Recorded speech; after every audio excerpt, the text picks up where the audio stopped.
Hey, yo, what's up, y'all? It's your boy Bryan Lewis, and welcome to the third episode of the Stay Motivated and Opinionated podcast. Um, I'm pre-recording this so that way I'm able to, talk, freely, but also, I'm making this like a 5-part series of what I like to call "This Could Be You." And what I mean by this could be you, just basically what everything I've been through. Um, this can happen to anybody, you know. Um, and I just want to make sure that people that I raise some eyebrows, but I also, tell my story, my testimony, but also, bring caution, shed some light to some of you young folks out there, even some of you older folks. Because, I mean, this can happen to anybody at any time. But first, I just want to start with, you know, um, just basically, how, what I was doing before the accident.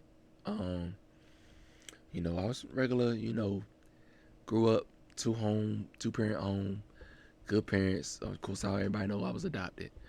Um, Billy and Patricia Lewis, they adopted me 2 months. Had a great family, cousins, aunts, uncles, big family, things like that. Raised in a church, things like that. Stayed out of trouble, for the most part. Made good grades in school, and I was very active.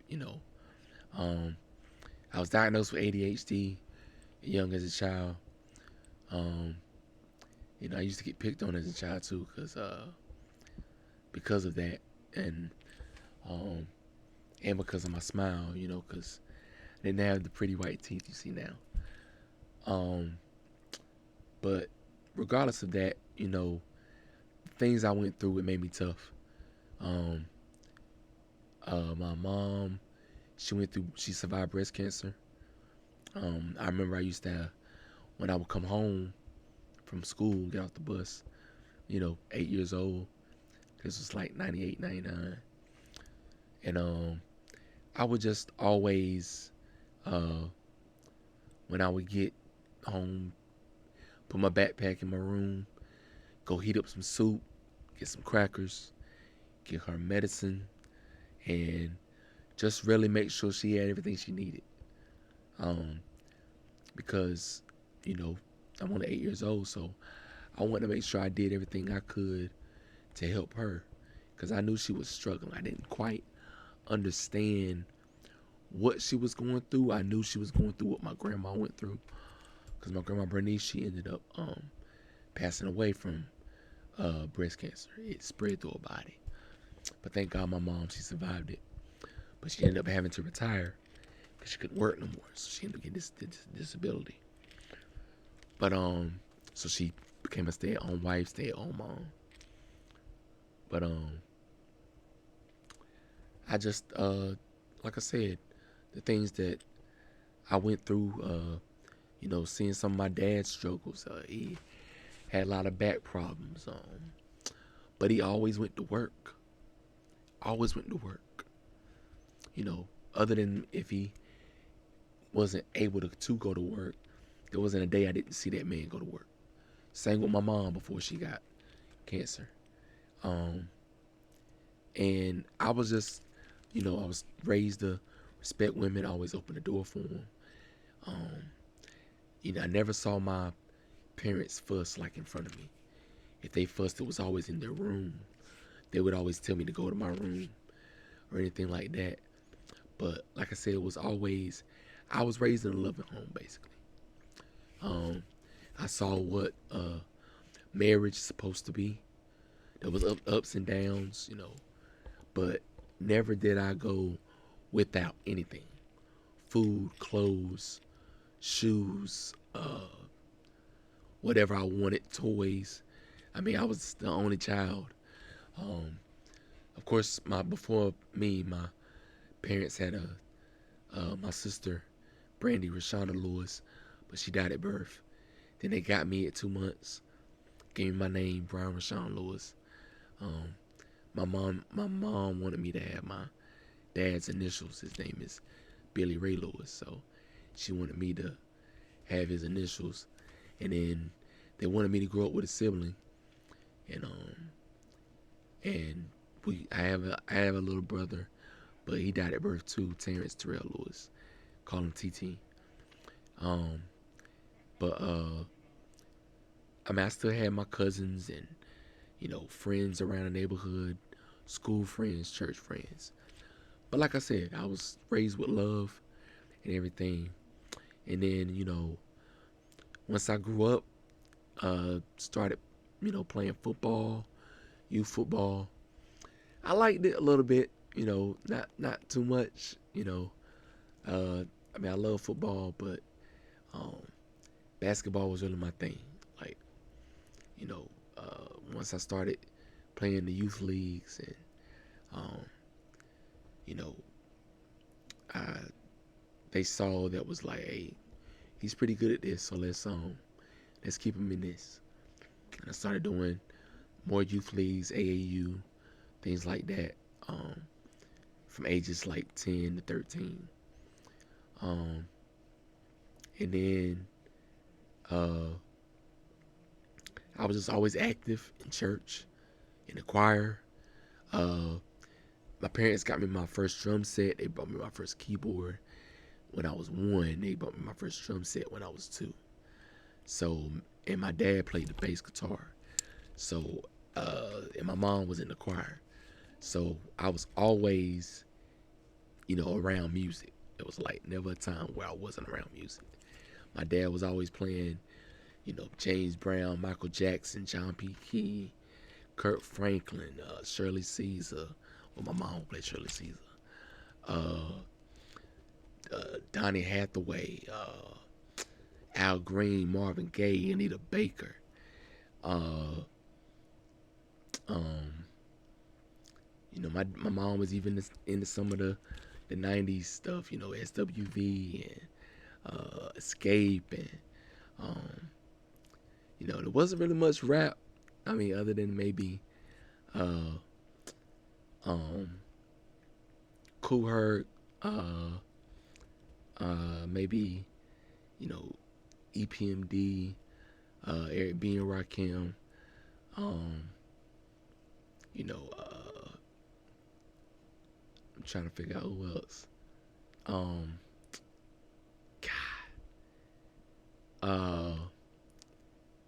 what is his name?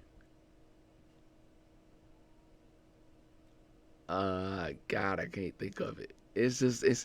I mean, my Rolodex of music, there's so much in my brain right now. But let's basically just to cut to the chase. I was just raised around music. So, my grandma, when they adopted me, my grandma, she put anointing oil on my hands, and she, prayed over me and said that God just do great things with His hands. Let Him, everything that He touched, let it turn, the gold. Let it just be, anointed. And I learned how to play the drums by myself, the keyboard. My dad kind of taught me how to play the bass guitar by ear, and it's crazy. I started the Bill Cosby theme song, the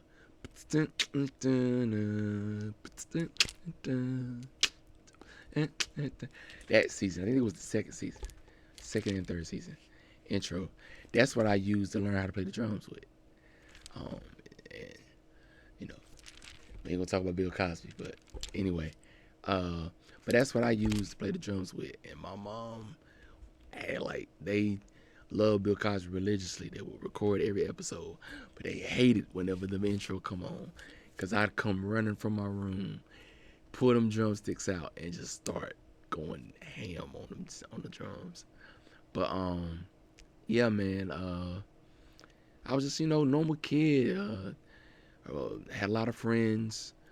Played basketball every day, like every single day. I was outside all day, every day. Was I playing games? Of course, the Nintendo, PlayStation, all that stuff. But when my cousin would come over for the summer, or my cousins and friends would come over, like, hey, Bryan, come outside. We either playing football or we playing basketball. One to two. Um, and then, I was riding dirt bikes, things like that. I got my first dirt bike when I was 8. So, like I said, I mean, there was anything I ever wanted as a child growing up. I got straight A's in school. I was like number one, number two, top 5 in my class, all K through 5. Uh, Middle school, that's a different story. I was kind of like trying to I was coming to my own. When you get about 11, 12, 13, you trying to talk to the girls and stuff, and you finding you dressing yourself and things and trying to look good and stuff. So yeah, man, but I was still making good grades though. And then 7th grade, I joined a band because I couldn't join in 6th grade. But 7th grade, I joined a band, and right from then and there, everybody remember Drumline. Um, I literally got a practice, snare pad or whatever. I think that's what it's called, practice snare pad. And I literally learned every cadence by heart, by ear, like non-stop. Watch Drumline, non-stop, like back to back to back. And I remember for my audition, all I did was just kept, I did every cadence. And he was like, you can, Mr. Tatum, shout out Mr. Tatum. He's like, you can stop now. And then he was like, can you play the drum set? I said, yeah. Put me on the drum set, tore him up. I played for like 5 minutes. He was like, you can stop playing. You good, you made it. And shout out to my cousin Trey Lewis. He was the same way. And then he both put us on the high school marching band and made me the drum captain and the drum major. Because when I was 8, I never forget, I saw Michael Jackson for the first time. Motown 25th anniversary. Once I saw him moonwalk, it was just like eye-opening to me. I was like I saw him do the high kick, do the, sky turn, do the moonwalk, and I was like blown away. And then it was like everything Michael Jackson. My dad was playing Michael Jackson, but I didn't know that was him. Once I put the face to the voice, and then I was like, oh, I need to know everything about Jackson 5. I need to know everything about Michael Jackson. I need to know everything about James Brown, because that's who we got it from. So I need to know everything about Sammy Davis Jr., Fred Astaire, Cab Calloway. I keep forgetting the twins that was with Cab Calloway, but they were the dancing twins, Black Brothers, because I was tap dancing too. Like, and everything, all of this was self-taught. Like, I literally sat in my room, and shout out to Joseph Willis. He had a recording of every single Michael Jackson video. Like I remember when MTV played videos, not the stuff they play now. It's when it was music, television, video, like, or whatever. Music, video, television, whatever. Like, all they played was music videos 24/7. And I learned every Backstreet Boy dance. I learned every NSYNC dance. Shout out to my 4th grade teacher, Miss Smith. She taught me how to do the electric slide. And she's white, so no bias on the white folks. She taught me how to do a whole bunch of line dances. And I remember we did a performance in 4th grade, and I stood out among everybody. like afterwards, and shout out to my boy Josh Holmes, rest in peace. It's my brother, my fam. Um, I remember, teaching him some of the steps, and me and him, we was raised, hip to hip. That's my brother right there. Him and Jasmine, Chris, Mr. Chris, and Miss Lisa, love y'all. Um, but yeah, man, like I just remember my grandparents being there on both sides, some of my aunts and uncles, and then my mom and dad, and everybody was like, "We didn't know you could do this," and there was all these other people's parents. It was like, damn, their own child. It was everybody was coming to me, like, "Oh my God, what's your name?" And I'm like, "My name's Bryan." It was like, "You were awesome. You were incredible," and that's when I knew I was like, okay, I think I'm somebody now. Like I like being in the spotlight. Like I love this. Like, and that's when I really took dancing seriously. So, um, and shout out to Mr. David Bill, and I think Larry Bill, if I'm not mistaken. Rachel, don't fault me if I don't remember your granddad and your dad's name. I think it was Larry and David Bill. But yeah, man, like every time they would DJ for the dances, they would always ask, "Where's the dancing man at?" And uh don't laugh at me, but they would always say like uh my theme song was "Get Jiggy With It" by the one and only Will Smith. And yes, I knew every choreography to every Will Smith song, the Wild Wild West, Men in Black, and Get Jiggy With It. So, and Welcome to Miami. So anything that had to do with dancing, and it had to do with a group, the Jackson 5, NSYNC, Backstreet Boys, uh, Jodeci, uh, uh, Drew Hill, like it didn't matter. New Edition, uh, Boys to Men, like I memorized anything that had to do with dance. I'm gonna just keep it like that. Anybody that was dancing, I mimicked them to the T. Like my parents used to have to tell me, "Bryan, take your butt to bed. Like, please. Like, we're trying to sleep. Your jumping is making too much noise." I remember putting like one of my shoes, because I had Michael Jackson shoes, of course. One of the buckles came off. I literally put paper tape on the shoe, on that buckle, because I was not gonna give up those shoes for nothing. I done had them slicked down to a science to where I could slide on any surface. I did not want to get rid of those shoes for nothing. But sorry about the noise, whatever. But anyway, I just really, you know, wanted to give y'all a, background of everything I was doing before the accident.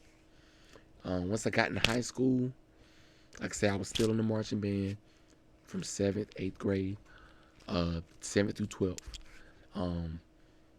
I didn't play basketball my freshman year. I didn't feel like I was ready, but I did play my 10th through 12th year. But I did do track from my freshman year to 12th grade. I started dance team, started step team. I was on the step team at my church when I was the youngest person to be on the step team at Alpha and Omega. The youngest person. And I was a neophyte, if some of y'all know. And I literally, like, my audition was, I made up 3 steps of my own, and I had to teach them 2. We used them in the showcase that we had at church. And I led all 3 steps. Like, And um, and then I started doing poetry too. That's when my songwriting and stuff came into play. I was in the Wayne County books of collection of arts. Um, in I want to say 2000. Was I in third grade in 2000 or 1999? One of them, or 90, either 19 or 2000. One of them two. But anyway, no, that'd be 2000. And I remember after my grandma died, I wrote a little poem, and it was so good. It was just maybe 5, 6, 7 lines. They put it in there, and I was recognized in all Lorraine County. I still got the book, matter of fact. And I fell in love with poetry, and I started studying the Maya Angelou's, the Langston Hughes, the Zora Neale Hurstons. I started getting into loving jazz, Duke Ellington, Miles Coltrane. I mean, Miles Davis, John Coltrane, uh, Ella Fitzgerald. Uh, uh, I mean, there's so many. Thelonious Monk. I mean, I was just enamored with anything music, and I studied them, set them to a T. And even though drums and keyboard and bass guitar was my main instruments, I still had that ear. I could tell, if the trumpet or if the saxophones, if the brass, the horns, if something was off. Even though I couldn't play a lick of those instruments, I could tell like, hey, this don't sound right. Hey, Mr. Tatum, something doesn't sound right because we're playing, but something doesn't sound right in the horn section. And they would hate me for calling them out. But when you got that gift, when you got that ear, like it doesn't matter if you can't play the instrument or not. Michael Jackson couldn't play all the instruments, but he knew whether something was out of order. And he would say, no, cut, hey, it's supposed to be.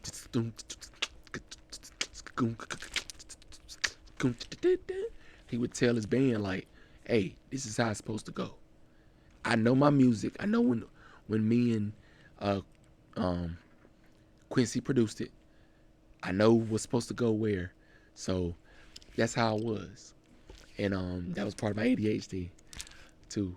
Like I just paid attention to detail. And I was a perfectionist. Like I hated getting stuff wrong. When You Got Served came out, oh man. I didn't even, as soon as the DVD came out, it only took me I want to say maybe 2 or 3 days to learn every single choreography from every crew, from front to finish, from beginning to end. I knew every single, you could ask anybody. I knew every single choreography to that. Breaking and breaking 2. I copied all the moves. Like I was really, like dancing was my passion. Which is why I'm trying not to get emotional about it, but dancing was my passion.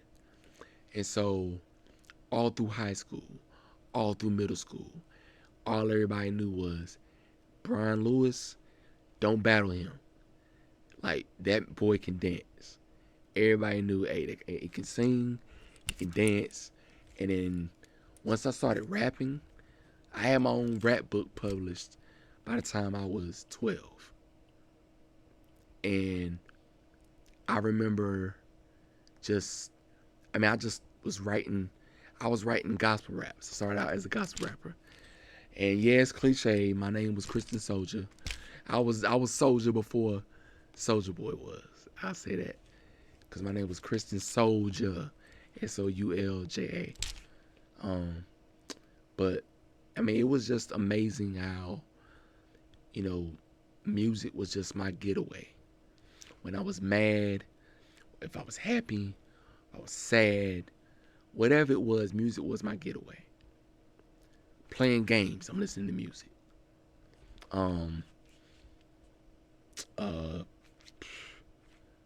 Just lollygagging around the house, playing outside. I got the radio playing or the CD player, and I'm playing music, like while me and my friends are playing basketball outside. Like, you know, once LimeWire hit, I'm making mixtapes. That was my side hustle. Selling candy and making mixtapes was my side hustle. So I was never broke at school. Uh, but you know, I just wanted to give y'all like a breakdown of what made me who I am. My first 19 years before my accident happened. Um,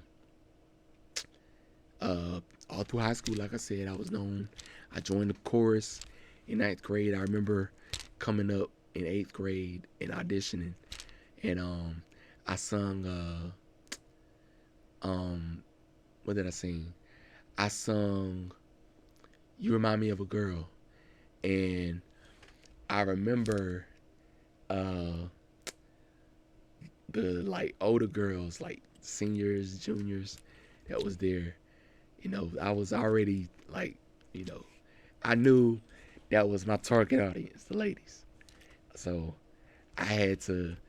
I knew if I was gonna, make it in the chorus, the ladies had to love me. I damn about the fellas. Like the ladies, I need their attention. So I'm singing, you remind me of a girl that I once knew, and I'm doing the dance, and then like I'm playing the song, the whole song, but I turned it down so they can hear my voice, and I'm doing the dance from the video, and hitting all the notes, and I mean the girls is just loving it. Like I'm in eighth grade, and these seniors is like salivating over brother, and it was just like a yeah, like I like this, like this is I was never like shy, but I love to be in the spotlight, like that was my thing, and I was always smiling, like you see me now, I was always smiling, like it took a lot to get me mad, it took a lot to either I had to have death in the family, or you talked about my family, or you talked about my friends, or something like that. But other than that, it took a lot to get me mad. I was always a happy kid. I was a happy baby. Uh, you know, I was just a joy to be around. Everybody loved to be around me. I was just magnetic, full of energy. My personality was just outgoing, bubbly. But anyway, um, I you know, joined the band, joined the jazz band, joined the chorus, joined the jazz choir, sung all that through high school and stuff. Joined the praise band. I was the drummer for the praise band. I sung a couple times too. Um, and then when it came down to the fair talent shows or any talent show, I won first place in every one of them. There was not a talent show I lost, wherever it was. There was not a battle I lost. I lost one battle. One battle. I was like, what? I'm not capping, like 80 and one. Like I lost one battle in my life, and I never forget it. Like it was a very sickening feeling. I never wanted to feel it again, and I never did. I never did. But but yeah, man, it's just amazing. Just I was just into everything. I was tapped into everything. I don't care what it was. Basketball, track. I even did cheerleading and cross country my senior year. Um, uh, like I said, I was in the mime ministry at church. I started miming at age 14. Um, I remember my first mime. I was way in the back, like way in the back, up on the stage, way in the back, where, I mean, you could see me, but you had to look. But I remember afterwards, like everybody was just coming to me and just like, "Oh my God, you just look like it was just effortless. Like you just look like you touched me. Like the anointing was on you." And um, it's just amazing that you know, like I said, when my grandma said, when she anointed my hands, everything that I touch is gonna be anointed. And everything I touched, everything I was into, like, it didn't take me long to learn. It didn't take me long to get it. I got it. And I was good at it. So I just thank God, first of all. Like, thank God, first of all. Track, we won. We was Rosewood was about that track life. Basketball, different story, but we was okay. It was okay. I mean, I I was still doing my thing, but I mean, it's one thing to it's hard to give your all and everything, but even whenever on my off days, I was in the weight room at the Y on bass. I was on the court at the Y on bass, or in the parks, or at my house shooting shots. I was in my spare bedroom practicing the drums, toning them out, making sure my pocket was good. Then I would work on my tricks. Like, I mean, I was just a perfectionist. Like I said, when it came down to performances for moms, step team, my talent shows, no matter what it was. I remember I did Chris Brown, Gimme That, at the school talent show and at the fair talent show. I know I did it my 10th grade year.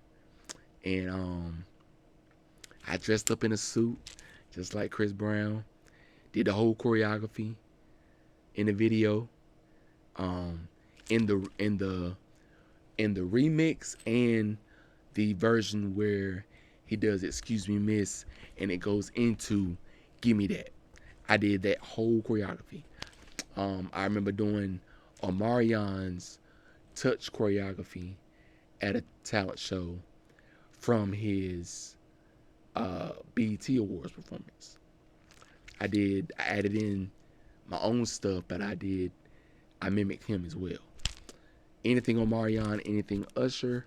Like I said, once Usher came out, Chris Brown, shout out to Sharina for getting Wall to Wall and Excuse Me, Miss for me so I could learn the choreography. And I learned it like that. Like, it took me 5 minutes, that was it.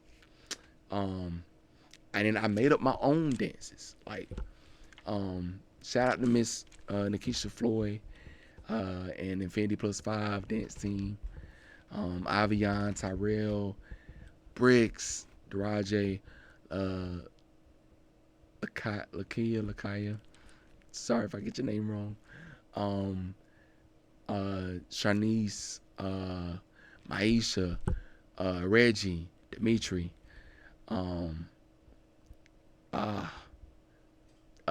Jonathan. So I can't remember, like Catrice. Like, there's so many people. I even learned the girl dances. Sierra, I learned all her choreography. Like, I was not like it.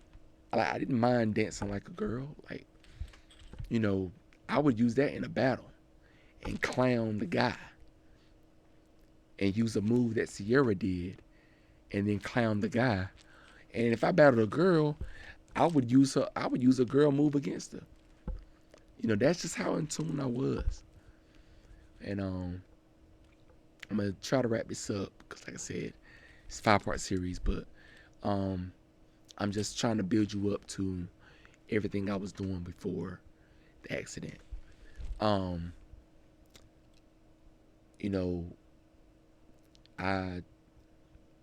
like I said, I was just surrounded by a lot of love. I never went without.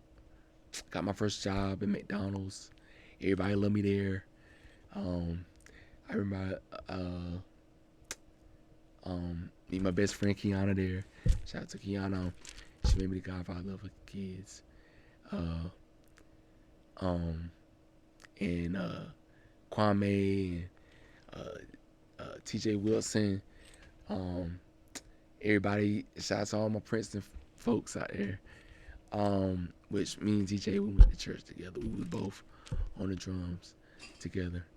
Um, Shout out to everybody I was in the youth choir tag. Uh, like I said, all these folks that I'm naming, all these different organizations that I'm naming and stuff, I was in. And like I said, I just wanted to be in everything. I remember being in a play, and I've played Jesus 3 times. That should tell you something. Every time there was a mom dance, I played Jesus. And then every time there was a play, there was one play that we did, and I played Jesus in that. And, you know, that's not by coincidence. You know, you got to see something in somebody to every time you want them to play Jesus. I'm not saying I was God or Jesus or anything, but you have to see the anointing, you have to see the spirit in someone to be like, hey, there's something in him that if he does this part, he's going to kill it. And it's going to do what we need it to do.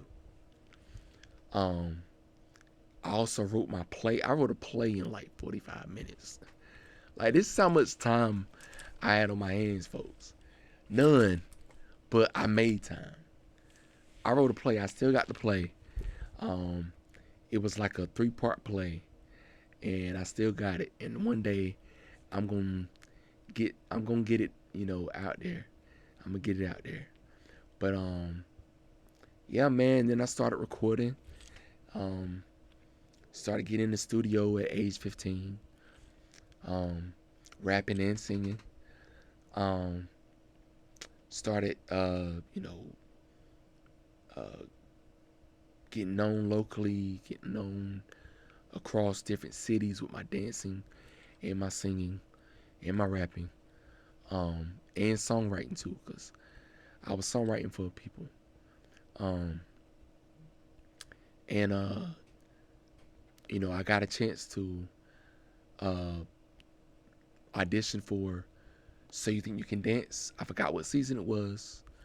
But I got a chance to. It was the season after Twitch, because Twitch, that's my best friend, it's my brother. He was actually going to be my mentor, but I was on the same season that Fiction tried out. Shout out to Fiction, man. And I made it all the way through. Of course, I got in an accident before I could do anything. And then I also auditioned for Step Up 3. And I learned every single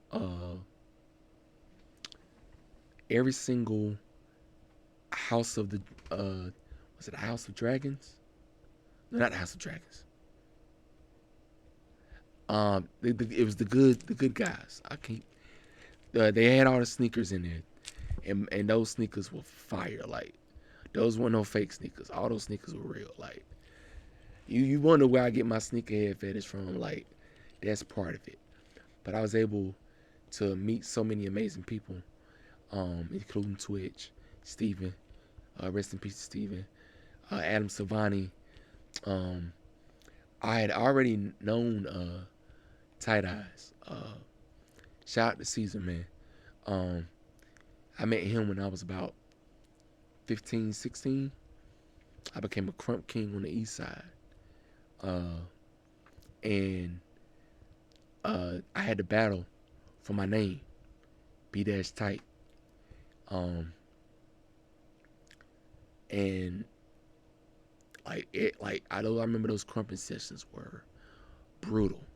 If you ever seen, just go look up Crump and look up Tight Eyes, and everything he did, I had to be on point, because believe me, we would know, and whenever we would have a Crump battle, Crump session, we would know who hasn't been practicing, who ain't been doing their homework, things like that. Like, in order to stay a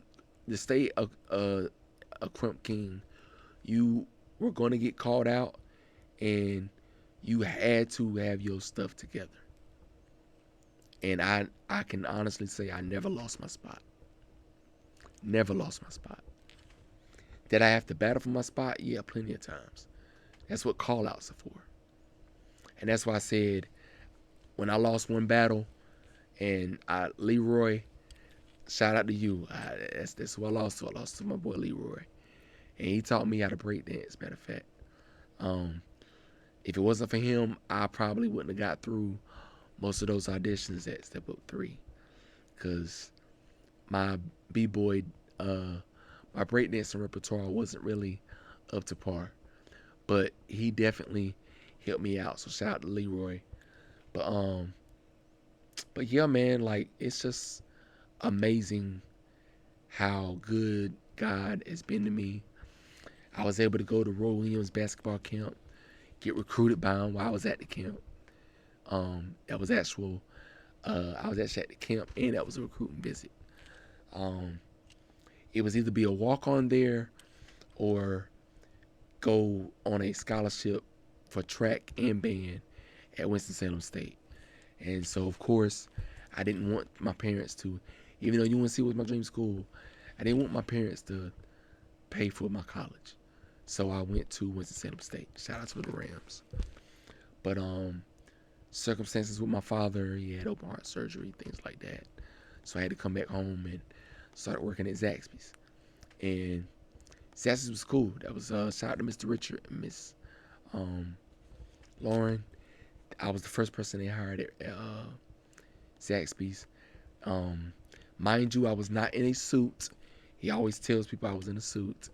I was not in a suit, but I was definitely in tie, dress shirt, dress shoes, dress pants, earrings, and I was my necklaces and stuff.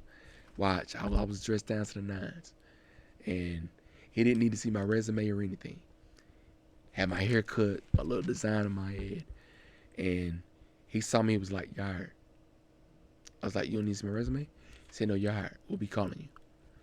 And I went to the second interview in my gold shirt, sequin shirt with the tie and the cufflinks, the gold shoes. Like I was determined to get the job. And my second interview went well. They were like, "Hey, you don't have to prove anything else to us. We got you." And I remember I performed at North Carolina A&T State University.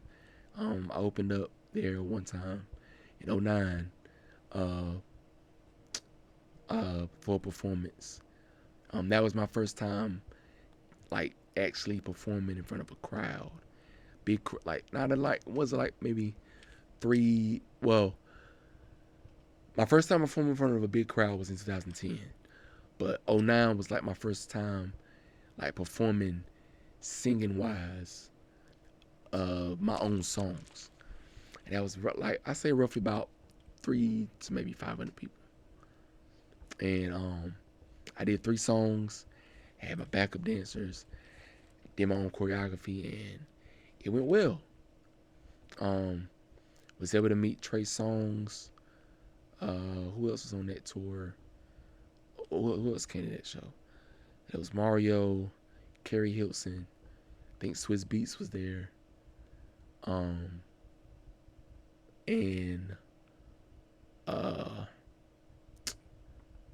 see, it was Sammy. And I know it was what's his name? OJ the Juice Man. But yeah, I mean, it was like eye opening. Like, I was like, yo, this is what I want to do. Like, this is when I finally was like, yo, this is what I want to do. I want to be in show business. Like, I love being on the stage. Like, this is it. And I, remember performing in front of about 2,500 people. Me, my cousin Dimitri, and my boy Montez at the Progress Energy Center before it became the Duke Energy Center. We did our "You Rock My World" dance, and I remember coming up with, we came up with choreography with that, and I gave them hell in practice. Dimitri will tell you, like, like, it was nonstop. We were gonna get every step right. We were not leaving unless we got every step right. And that was my last performance. That was in, I want to say, July of 2010, and that was my last like live big performance before my accident. Now, let's get to the accident. From from 06 to 2010, I always went to North Carolina A&T State University homecoming. Shout out to the Aggies, Aggie Pride. Even though I'm around for life, and go Heels. So I got the Carolina shirt on. You can't see it, but I got a Carolina shirt on. But I always went to the A&T State University homecomings, greatest homecoming on earth. And I just remember, me, my cousin Dimitri, my cousin Leon, and my boy, best friend Mark. We all went up there together, and I remember the night before the accident. There was a party. Everybody, it was partying and stuff, and had a girlfriend at the time, and shout out, we still cool, but had a girlfriend at the time, and I just remember I was like, it's not my element, I gotta get some sleep because I had to be to work the next day, so I did what I had to do, I was like, hey, y'all do y'all thing, text my girl and go across the other rooms or whatever. Went across the dorm room, wasn't a dorm room, an apartment room, whatever. And I went to sleep over there. And I remember I had to be up at like 6:30, but I didn't get no sleep. Like I just couldn't sleep. I didn't go to sleep till like 3:30. So I'm working on like 3 hours of sleep, or driving on 3 hours of sleep. So I remember getting up at 6:30. I was waking everybody up like, hey man, y'all gotta get up. I gotta get to work. Let's go. We finally get on the road. I'm driving, and I'm doing good, making good time. Called ahead, told Job I had to be there at 9, but I told him I was gonna probably be late, probably about an hour late, maybe 30 minutes late. And they were like, okay, just don't rush, get when you get here. And so I I was going with flow with the traffic. There was actually a couple behind me that was driving behind me, and I remember I got to once we got into Johnson County, and we got all the way into Princeton. Those of y'all that are familiar with North Carolina and Princeton, Johnson County, y'all know that church, that Princeton Church, Word of God, right before you get to Deacon Jones' house, and I was on the other side. And I started falling asleep. So I fell asleep, and for about 3 seconds, and I woke up. 3 seconds now, 3 seconds. Woke up, and then I went over to the right. I was going over to the right, so I overcorrected, hit an embankment, and the back of the car went up, and we flipped 5 times. Now, I'm gonna leave you with this. I'm gonna end it. My cousin Dimitri, I was the only one that had a seatbelt on. Everyone else didn't have a seatbelt on, and they was asleep. And then my cousin Dimitri, his window was like 3/4 down, cause I think he ended up having like a dislocated shoulder. Like all of them, they had minor injuries. But I remember, that then you get that motherly instinct when you lean over to keep somebody. Like when you slam on brakes, you lean over to keep your child from, going up or whatever. So I leaned over to keep him inside the car, because I saw his window was like 3/4 down. So I leaned over, and you see this headrest here. My head, every time we flipped, I believe what broke my neck is every time we flip, bam, bam, bam. Mind you, we flipped 5 times. I believe that's what broke my neck. But we landed, thank God we landed on our wheels. We didn't land upside down, but we landed on our wheels. And just imagine, this is you. You're like this. Got your seatbelt on. And, you know, you just, car smoking. You just got through flipping 5 times.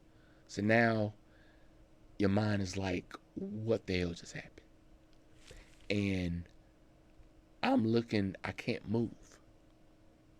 Like, let me take my glasses off. Oh, don't break them. All right, I can't move.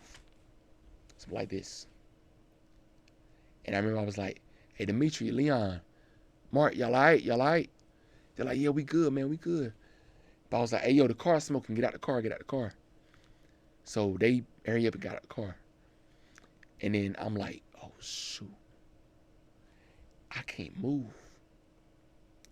And I knew not to move my neck. I automatically knew something was wrong. I seen too many movies, too many TV shows. But I automatically knew something was wrong. I'm sitting there like, damn, I can't move. They were like, hey, yo, Bryan, the car's smoking, man. Get out the car. I said, I can't move. And they were like, what? I said, I can't move. Like, I can't move at all. Like, I can just, like, talk and like, I don't want to move my neck. I feel like something's wrong. I don't want to move my neck. So I just remember the couple that was behind us, they were riding behind us for like an hour. Like I said, I was just cruising. So they knew I wasn't speeding or anything. They actually called 911 while Dimitri and the rest of them is trying to flag people down to stop, And they actually called 911. Shout out to the couple. I don't know who they are. But they called 911. Probably took ambulance about 15 minutes to get there. JMS or Jazz or whatever. And so I never forget that crunching sound, because they had to use the jaws of life to get me out. I never forget that. They had to use the jaws of life to get me out. And they had to literally cut my door open. And I told them, I said, hey, y'all, I'm just letting you know I can't move right now. They said, it's fine. We're going to put this thing around your neck. You don't worry about anything. They cut me out my seatbelt. And then they, got me on the backboard and, put me in the ambulance. And I'm going to leave you right there. I'm going to leave you right there. I'm at the ambulance. I done made it too long, but I'm going to leave you right there. But anyway, next Monday, I'll come with another episode. But I'm gonna leave you with these words. All it took was 3 seconds. And this could be you. As always, stay motivated. God bless you. See y'all next week. All right, peace.